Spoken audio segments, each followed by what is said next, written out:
Guys చెప్పాను కదా trip ఉంది రష్యాకి వస్తున్నానని. సో రష్యా వచ్చాను. సో కొంచెం లైటింగ్ కానీ మైక్ కానీ వాయిస్ కానీ కొంచెం అడ్జస్ట్ చేసుకుని ఒక 4 days ఫ్రైడే వరకు సాటర్డే నుంచి మళ్ళీ మనం నార్మల్గా వచ్చేద్దాం. మనం ఎలక్షన్ గొడవలో పడి ఇంటర్నేషనల్ అప్డేట్స్ మర్చిపోతున్నాం కానీ ప్రెసెంట్ జియో పొలిటికల్ సినారియో చాలా అంటే చాలా ఇంట్రెస్టింగ్గా ఒక థ్రిల్లర్ మూవీని చూసినట్టు ఉంది. అమెరికా, రష్యా, ఇరాన్, ఇజ్రాయెల్ ఈ కంట్రీస్ అన్ని పక్కన పెట్టి మన చుట్టుపక్కల ఏం జరుగుతుందో మాట్లాడుకుందాం. మీకు ఒక క్లియర్ పిక్చర్ చూపిస్తాను చూడండి.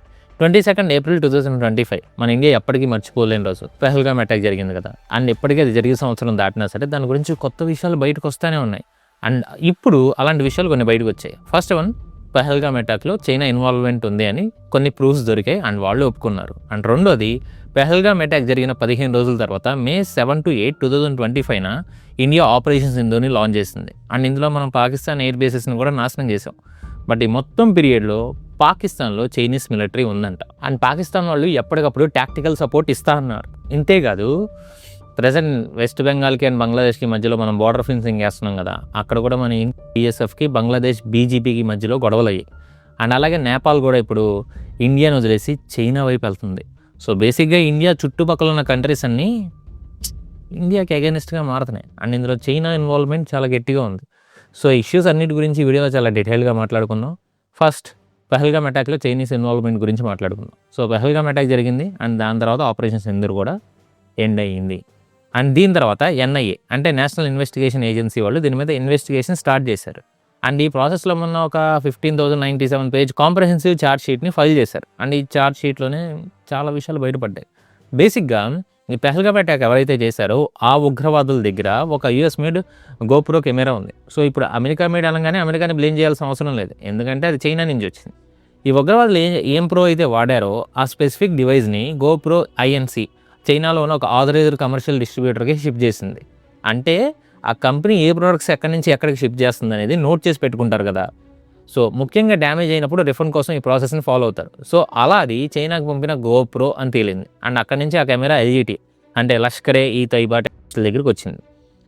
సో ఇక్కడే చాలామంది ఏమనుకుంటారంటే పాకిస్తాన్ ఆర్మీ ఆ కెమెరాస్ని పర్చేస్ చేసి టెర్రరిస్ట్కి సప్లై చేసి ఉండొచ్చు కదా అని. ఎస్, అది కూడా వ్యాలిడ్ డౌటే, ఎందుకంటే కెమెరాస్ ఎవరైనా కొనుక్కోవచ్చు.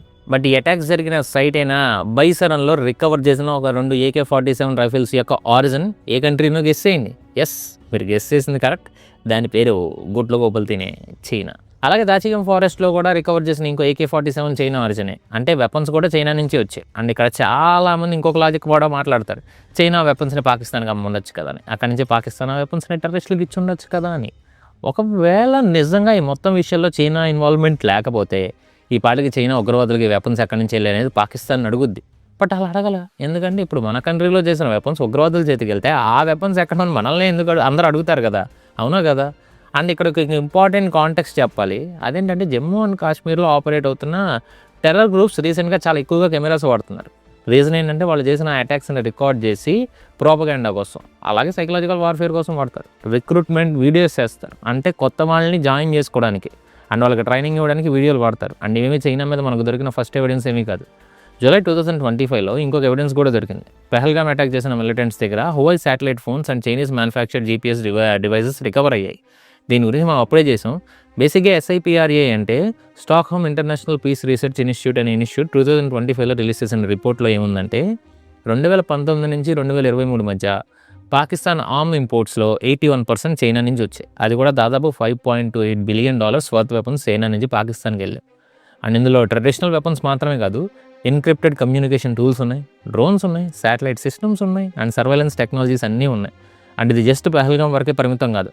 కుప్వారా, హ్యాండ్వారా, బందీపోరాలో మల్టిపుల్ కౌంటర్ టెర్రరిజం ఆపరేషన్స్లో చైనీస్ ఆరిజిన్ అసాల్ట్ రైఫిల్స్ కానీ ఎన్క్రిప్టెడ్ కమ్యూనికేషన్ సిస్టమ్స్ రికవర్ అయ్యాయి. అండ్ అలాగే డిజిటల్ యాంగిల్ చూసుకుంటే ఇండియన్ ఇంటెలిజెన్స్ ఏజెన్సీస్ డాక్యుమెంట్ చేసిన 50 కంటే ఎక్కువ కేసెస్లో ఈ ఉగ్రవాదుల కమ్యూనికేషన్ మెయిన్గా చైనీస్ ప్లాట్ఫామ్స్ వాడారు. అంటే WeChat, IMO, GPS faker, location changer ఇలాంటివి.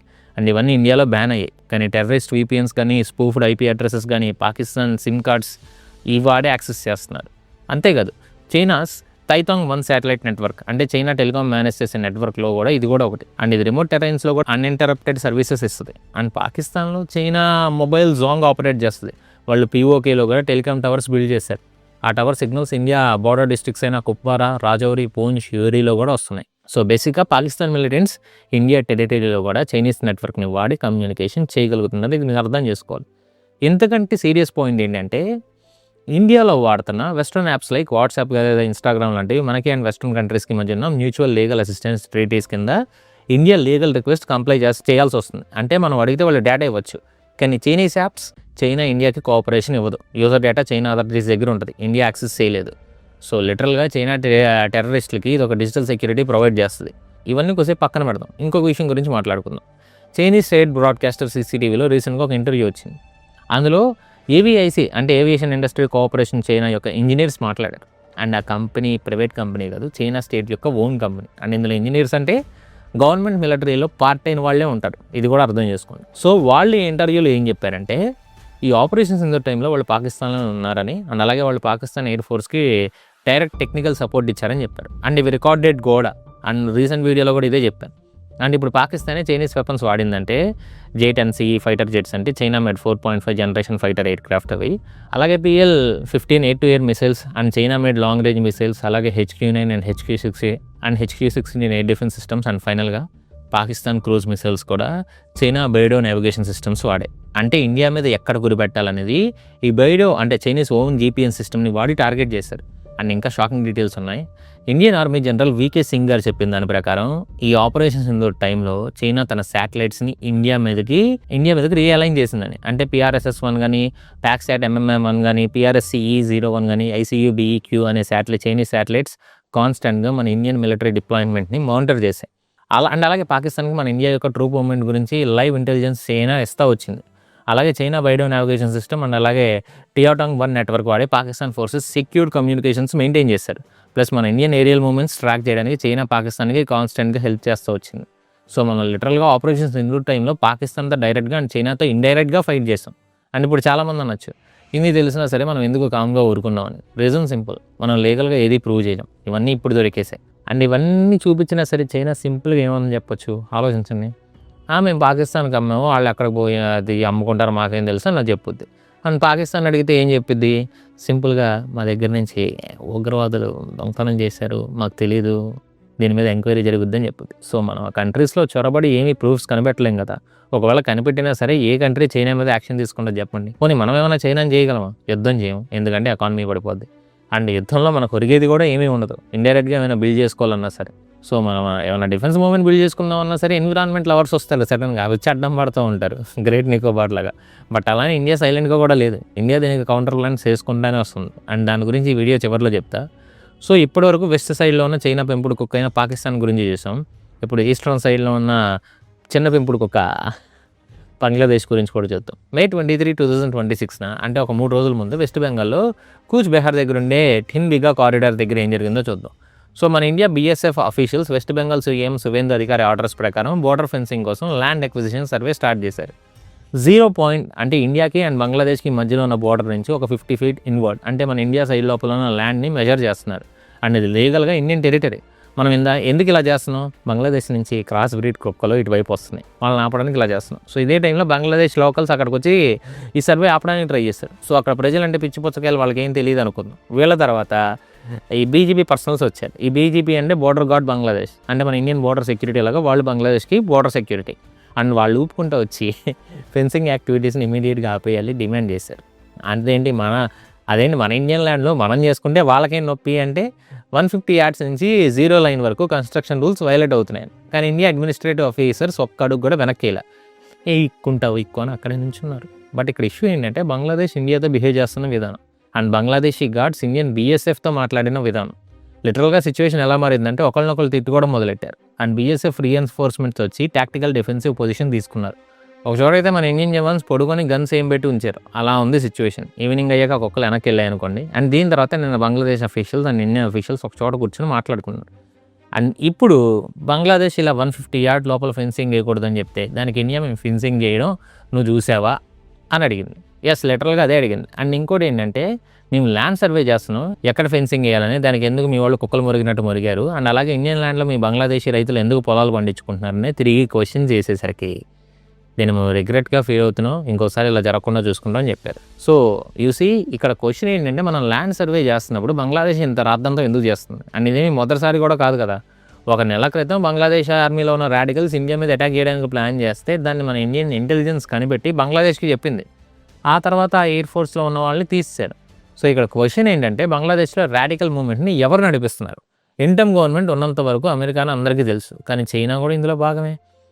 షేక్ హసీనా ఆగస్ట్ 2024లో బంగ్లాదేశ్ వదిలి ఇండియాకి వచ్చారు. అండ్ ఆ తర్వాత బంగ్లాదేశ్లో చైనా ఇన్ఫ్లుయెన్స్ చాలా పెరిగింది. బంగ్లాదేశ్ ఎయిర్ ఫోర్సెస్ కానీ చైనా స్టేట్ ఓన్డ్ ఈసీఈటీసీతో డిఫెన్స్ అగ్రిమెంట్ సైన్ చేసింది.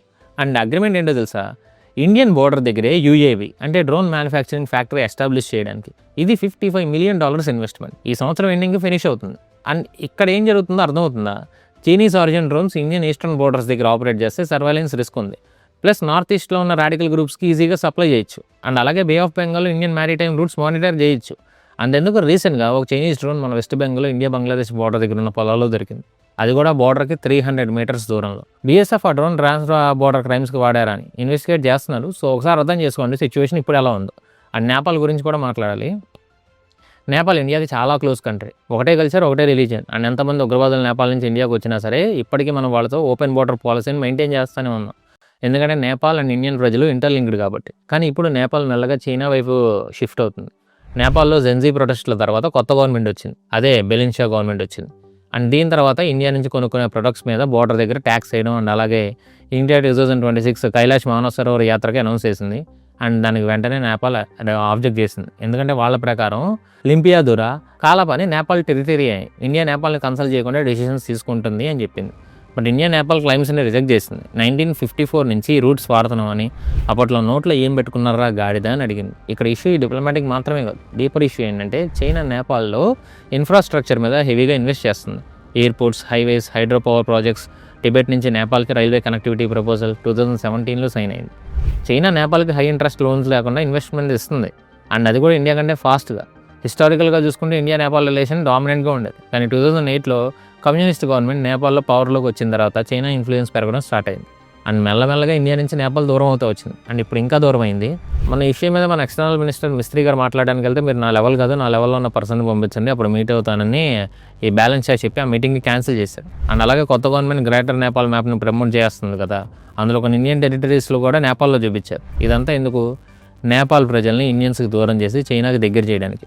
సో రేపు నేపాల్లో చైనీస్ మిలిటరీ ప్రెసెన్స్ ఉంటే నేపాల్ ప్రజలు ఎదురు తిరగకుండా ఉంటారని. సో లిటరల్గా చైనా మనల్ని చుట్టుముట్టేస్తుంది. అండ్ ఇంకోటి ఏంటంటే రీసెంట్గా చైనా మనకు ఒక వార్నింగ్ కూడా ఇచ్చింది. అది కూడా ఈ దలై లామా ఇష్యూ మీద. May 23, 2026 Chinese embassy spokes person using X మీద పోస్ట్ చేశారు. అందులో ఏముందంటే ఈ దలై లామా రీఇన్కార్నేషన్ అనేది ప్యూర్లీ చైనా యొక్క ఇంటర్నల్ మ్యాటర్ అండ్ అందులో బయట వాళ్ళు కలగజేసుకోకూడదు అని చెప్పింది. అంతేకాకుండా ఇండియా టిబెట్ యాక్టివిటీస్కి ప్లాట్ఫామ్ ప్రొవైడ్ చేయకూడదని. ఇది ఇలా ఉంటే బైలాటరల్ టైస్కి పాజిటివ్గా కాంట్రిబ్యూట్ అవుతుందని చెప్పింది. అంటే దలై లామాకి సపోర్ట్ ఇస్తే బైలాటరల్ టైస్ కూడా ఇష్యూ వస్తుందని చెప్పారు. దీని బ్యాక్గ్రౌండ్ ఏంటంటే ప్రజెంట్ ఉన్న దలై లామా కేవలం గార్డెన్ పోర్ట్రాంగ్ ట్రస్ట్కి మాత్రమే తన సక్సెసర్ ఐడెంటిఫై చేసే అథారిటీ ఉందని. దీని బ్యాక్గ్రౌండ్ ఏంటంటే ప్రజెంట్ ఉన్న దలై లామా లాస్ట్ ఇయర్ కేవలం గార్డెన్ పోర్ట్రాంగ్ ట్రస్ట్కి మాత్రమే తన సక్సెసర్ని ఐడెంటిఫై చేసే అథారిటీ ఉందని, ఇంకెవరికి ఇంటర్ఫిరెన్స్ చేసే రైట్ లేదని చెప్పారు. అండ్ ఇది ఎక్కడంటే ఇండియాలోని హిమాచల్ ప్రదేశ్లో ఉంది. ప్రజెంట్ దలై లామా 90 ఏళ్ల వయసులో ఉన్నారు. ఆయన తర్వాత సక్సెసర్ ఎవరనేది చైనా కంట్రోల్ చేయాలని తెగ ట్రై చేస్తుంది. ఒక ఫేక్ దలై లామాను సృష్టిస్తే టిబెట్లో వరల్డ్ వైడ్ టిబెటియన్ బుద్ధిస్ట్ కమ్యూనిటీలో చైనా ఇన్ఫ్లుయెన్స్ చాలా పెరుగుతుందని చైనా థాట్. బట్ ఇండియా దీనికి అడ్డం పడుతుంది. సో మీకు మొత్తం అప్డేట్స్ క్లియర్గా అర్థమైంది అనుకుంటున్నా. సో ఇప్పుడు బిగ్ పిక్చర్ చూద్దాం. ఇప్పుడు జరుగుతున్న ఇన్సిడెంట్స్ అన్నీ చూడడానికి సపరేట్గా కనిపిస్తాయి, కానీ మ్యాప్ మీద చూస్తే ఇండియాని చుట్టుముట్టే స్ట్రాటజీని ఇంప్లిమెంట్ చేస్తున్నారు. అండ్ దీన్ని స్ట్రింగ్ ఆఫ్ పెరల్స్ అంటారు. ఈ స్ట్రింగ్ ఆఫ్ పెరల్స్ అంటే ఏంటంటే చైనా ఇండియా చుట్టూ ports, military facilities, economic investments build చేసి ఇండియాని ఎన్సర్కిల్ చేయడం. ఒక్కో ఇన్వెస్ట్మెంట్ ఒక పెరల్ లాంటిది. అండ్ ఇవన్నీ కలిపితే ఒక నెక్లెస్ లాగా ఇండియా చుట్టూ ఉంటుంది. సో వెస్ట్రన్ సైడ్ వచ్చేసి పాకిస్తాన్లో ఉన్న గ్వాదర్ ఫోర్ట్ అండ్ అలాగే China Pakistan economic corridor. Eastern side వచ్చేసి బంగ్లాదేశ్లో డ్రోన్ ఫ్యాక్టరీ అండ్ అలాగే చట్టుగాంగ్ పోర్ట్లో చైనా ప్రెజెన్స్. అది కూడా షేక్ హసీనా తర్వాత ఇది మొదలైంది. అండ్ నార్థన్ సైడ్ చూసుకుంటే నేపాల్లో infrastructure investment, railway proposal, Nepal India మధ్య బాండింగ్ని తగ్గించడం. అండ్ సదరన్ సైడ్ వచ్చేసి శ్రీలంక హ్యామోన్-టోటా పోర్ట్ అండ్ మయన్మార్లో చైనీస్ ప్రెజెన్స్. అండ్ అలాగే ఇండియన్ ఓషన్లో చైనా నేవల్ ప్రెజెన్స్ రోజుకి పెరుగుతుంది, ముఖ్యంగా మలక్కా డైలమా రూట్. ఇది China oil supply route and అలాగే మలక్కా స్ట్రైట్ గుండా వెళ్తుంది. ఇండియా దాన్ని కంట్రోల్ చేయగలిగితే చైనాకి ప్రాబ్లం అవుతుంది. అందుకే చైనా ఇండియన్ ఓషన్లో ప్రెజెన్స్ పెంచుకుంటుంది. అండ్ ఇండియా ఏం చేస్తుందనే క్వశ్చన్కి ఆన్సర్ వచ్చేసి నెక్లెస్ ఆఫ్ డైమండ్స్. ఇదొక strategy. First neighbourhood first policy. India పక్క దేశాలకి ప్రిఫరెన్షియల్ ట్రీట్మెంట్ ఇస్తుంది. Faster diplomatic engagement, better economic deals, infrastructure investment. బంగ్లాదేశ్లో సిచ్యువేషన్ డిఫికల్ట్ అయినా ఇండియా ఎంగేజ్ అవుతానే ఉంది. అండ్ శ్రీలంకని అండ్ మాల్దీవ్స్ మన దారికి ఎలా తెచ్చుకున్నామో తెలుసు. అండ్ రెండోది act east policy. Southern east ఏషియాతో ఇండియా రిలేషన్షిప్స్ పెంచుకుంటుంది. వియత్నాం, ఫిలిప్పైన్స్, జపాన్తో డిఫెన్స్ పార్ట్నర్షిప్ పెంచుకుంటుంది. అండ్ మూడోది క్వాడ్. ఇండియా, యూఎస్ఏ, ఆస్ట్రేలియా, జపాన్తో కలిసి క్వాడ్ని చైనాకి కౌంటర్గా స్టార్ట్ చేసాయి. అండ్ ఇందులో ఎవరు తోడున్నా లేకపోయినా సరే జపాన్ మనతో ఉంటుంది. అండ్ నాలుగోది ఇండియన్ ఓషన్లో ఇండియన్ నేవీ ప్రెసెన్స్ చాలా ఎక్కువ పెంచుకున్నాం. ముఖ్యంగా అండమాన్ నికోబార్ ఐలాండ్స్ దగ్గర ఇంకొన్ని ఉన్నాయి. అండ్ ఇప్పుడు చెప్పిన పాయింట్స్ కూడా సక్సెస్ ఏమీ కాదు. నేపాల్ మనకు దూరం వెళ్తుంది అండ్ బంగ్లాదేశ్ కూడా దూరం వెళ్తుంది. ఇండియాకి ఛాలెంజెస్ చాలా ఉన్నాయి. And China economic size India కంటే 5 times ఎక్కువ. China infrastructure investment speed Indian match చేయడం కష్టం. సో ప్రజెంట్ ఇండియా ఒక పెద్ద యుద్ధాన్ని చేస్తుంది. అండ్ అది కూడా ఎవరికి కనిపించని యుద్ధం. చూద్దాం ఈ యుద్ధంలో ఇండియా గెలుస్తుందా, భవిష్యత్తు ఇండియా గురించి ఏం చెప్తుందో మనకు భవిష్యత్తులో తెలుస్తుంది. అండ్ కొత్త వాళ్ళు ఎవరైనా చూస్తుంటే చిన్న రిక్వెస్ట్ ఏంటంటే, మా రీసెర్చ్ మీకు వర్త్ అనిపిస్తే, మా రీసెర్చ్ ద్వారా మీ లైఫ్లో మేము ఏదో ఒక వాల్యూ యాడ్ చేసామని మీకు అనిపిస్తే, మీరు కూడా మా లైఫ్లో వాల్యూ యాడ్ చేయొచ్చు. ఎలా అనుకుంటున్నారా? సబ్స్క్రైబ్ చేసి బెల్ ఐకాన్ ఆన్లో పెట్టుకోండి. చాలామంది సబ్స్క్రైబ్ చేయడం మర్చిపోతున్నారు. అందుకే మళ్ళీ చెప్తున్నా, సబ్స్క్రైబ్ చేయండి. అండ్ బెల్ ఐకాన్ ఆన్లో పెట్టుకుంటే మీకు వీడియో పెట్టగానే నోటిఫికేషన్స్ వస్తాయి. అండ్ వీడియోని షేర్ చేశారనుకోండి, ఇంకా ఎక్కువ మంది జియో పొలిటికల్ న్యూస్ ఉన్న ఇంట్రెస్ట్ ఉన్న వాళ్ళకి వీడియోని షేర్ చేస్తే వాళ్ళకు కూడా మీరు హెల్ప్ చేసిన వాళ్ళు అవుతారు. అసలు ఇండియా చుట్టూ ఏం జరుగుతుందో తెలుసుకోవడానికి. అండ్ వీడియో లైక్ చేయండి, మీ ఫ్రెండ్స్ అండ్ ఫ్యామిలీకి వీడియోని ఖచ్చితంగా షేర్ చేయండి. అండ్ ఈ వీడియో చివరి వరకు చేస్తున్న ప్రతి ఒక్కరికి love you so much. This is your VR signing of.